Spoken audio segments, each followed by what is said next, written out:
And then darkness.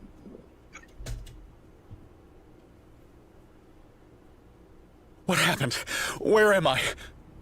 Oh, relax. You're in Chicago. Chicago? Chicago. My head pounds the struggle to open my eyes. When I do, I see myself, Chicago. but not. When it speaks, I can hear its words in my head, spoken with my own voice.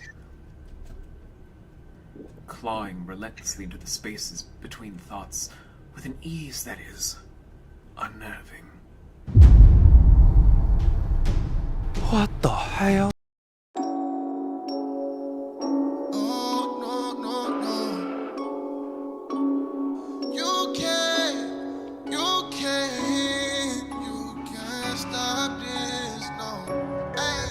I know that this is my destiny. I was at my lowest, he saw the best of me. All of my doubts are the rest in peace. Buried them deep, then I let God come work with the rest of me. Yes, I am blessed, never stress, disconnect from all my demons. They can never get the best of me. Truly blessed to be a... Oh, damn! Oh, look at her. She's hot. Like what? Oh, hello. Okay, I gotta be doing this before bed, so, How am I supposed to really talk about this in an unscripted review show that's supposed to be scripted, but it's not scripted? You know what, fuck it, we ballin'. Hi everybody, welcome back to Nomadic Reviews. This is the first time I'm actually going to be doing something that's coming from a dear friend of mine, of Mercedes Lewis, aka... Okay, Lamborghini Mercy. That joke never gets old if you guys remember some of my older videos from back in the day. So, Rainbow Heart of the Chroma demo in all of its glory.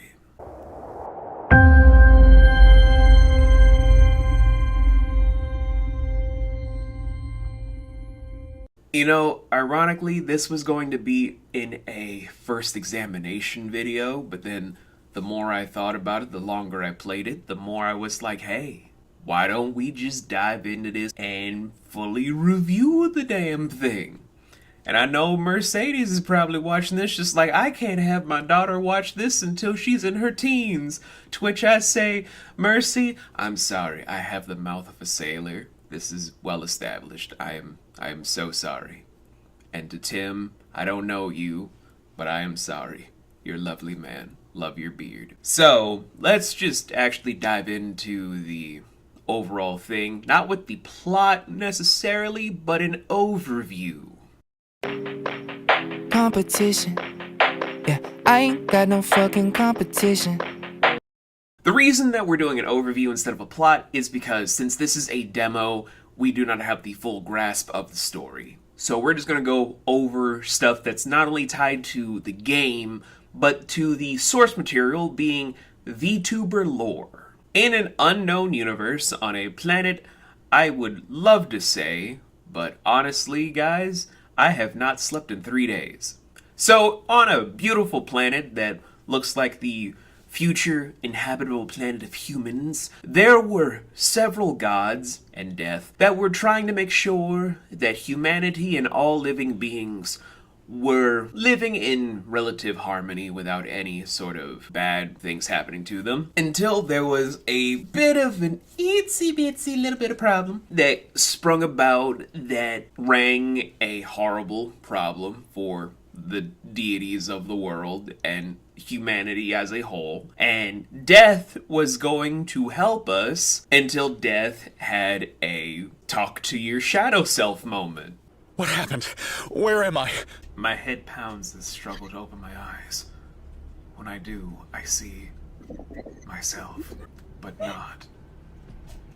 When it speaks, I can hear its words in my head, spoken with my own voice. Generations later after this, we meet somebody that went to the melon store by the name of Rainbow Sparkles in all of her gorgeous glory, as she's a paid mercenary that is trying to make a bit of a decent way in the world, find love, take down bad guys, maybe throw some people through a building, or just through a door, whichever have you. And then by the unlikely meeting of a little lady that is the same age as her. How the fuck? Hey man, genetics. They end up going to a specific kind of meeting of the minds with certain figures and individuals. I'm gonna be blunt, it's a cult meeting. It's a fucking cult meeting. And by saving one person, Rainbow is then drawn into a different plane of existence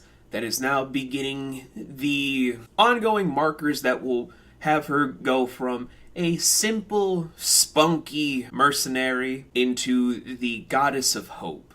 And with an overview like that, I should have probably done a first examination video first, but no, we're not doing that. I can't bring myself to just be just minimal flowery about this. Crank it up! Crank it up! Crank it up! Yeah, crank it up! Art is, well, I can't really sugarcoat it. It's very pretty, very aesthetically pleasing, but I don't really see it being the full vision that Mercedes was looking for. Please explain. Dynamic imagery goes a long way with a few different things, where when you make stuff, have it be where a cutscene feels as dynamic as possible, you're then allowing the overall audience to feel just as engrossed as the director, producer, and editor. They're trying to envelop you in a sense of wonder and whimsy. What the fuck? Now, am I saying that the animation that they've been using right now for the static imagery is bad? No. But I feel like if we were to get some more funding for the team, the dynamic animation would be a giant boon to make stuff even more flourished as possible. Because I've seen productions with more dynamic imagery for a 2D production, and this game right here, along with the upcoming anime, where Mercy, if you do not make this anime, I will literally crowdfund it for you. I feel like it has a shot at success if it were to have all the backings that it needs on all these different fronts.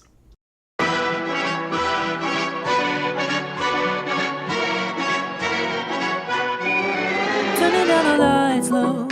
Voice acting, I can openly say I like... If you know, you know. Here's the thing.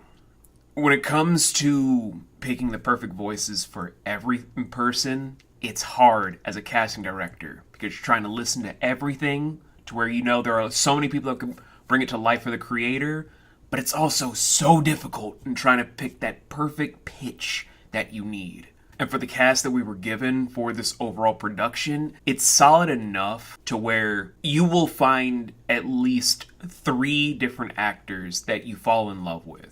I personally, like I said, I love 99.99% of the actors in this game. If you know, you know. No, I will not elaborate any further. But the biggest highlight I can say for the acting is Kuro's VA, who kind of sold me more for the opening of the story that led me into the stuff I already know from Mercy, where Mercy is probably one of the best VAs I've ever met, and I'm happy to be a friend too. So, voice acting, terrific job. It takes a whole lot of effort to make sure that you get the perfect cast involved, where I'm sure there's going to be more casting calls down the line for more roles, because there's a whole big universe that's got to be unfolded and a lot more stuff that needs to be delved into. So, who knows? We'll let the whole future itself unfold for itself. Who knows?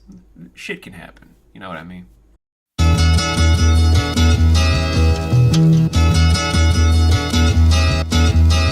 I gotta say, sound mixing, That's pretty good. but I feel like maybe some other things could have been done to make it even better. My terminology is weird, but I'm not trying to insult anybody when I'm just saying it's good, very, very good, but it can always be better. Will it be the ultimate thing of ultimate things? I got no idea. I don't look at the future in a crystal ball, pimp. I go with the punches. I go with whatever's happening, my G's. Rainy Rainy days, rainy nights, you hear him say. Overall, for this first impression / Nomadic Reviews episode, I want to say that the demo was better than I expected, but because it's a demo, I'm just still thinking to myself, how well could this game have been if money was no object? I know that might sound fucked up, but hear me out. You can tell that there is a dream there that is trying to break out and become reality.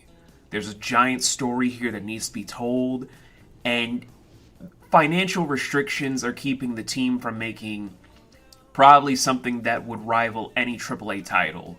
The same way that when Black Myth Wukong hit the overall world stage, everybody was clamoring for it. When Hades entered the whole thing with Supergiant after Bastion and Transistor, everybody was just going crazy over it. When a majority of the indie shows that came out that I could say nice things about, but I'm not gonna lie, every single studio was panicking. They were just in their whole houses, just grabbing onto their blankies, crying themselves to sleep.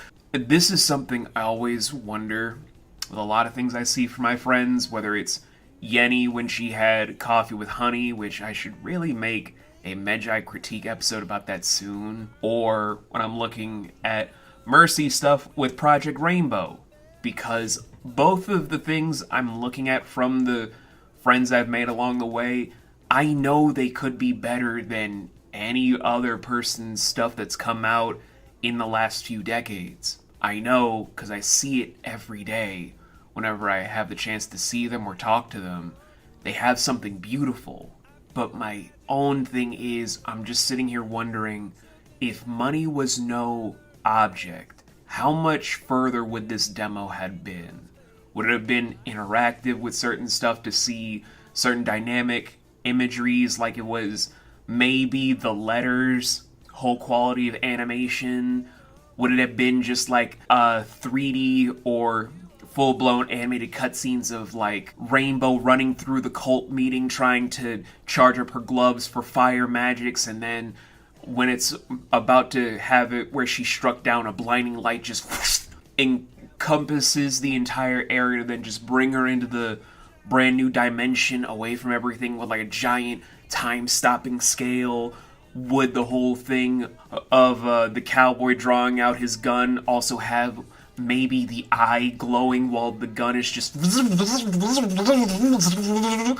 charging up to then be shooting? I'm sorry for all the Foley stuff. I'm a DM part-time, so I'm all filled with extra imagery sort of stuff. So that's just where my brain is, where I'm like, if this demo was with the whole thing where money was no object, like if someone were to cut a blank check to Mercedes today, where her husband Tim, and their precious little bean, who I just want to give a hug to, could have no other worries and just made Project Rainbow as brilliant as possible, what could this be?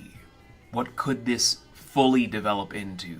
Because I've seen certain stuff involving the full-blown lore stories for Rainbow Sparkles, and I'm just like, what could all of these things be if money was no object?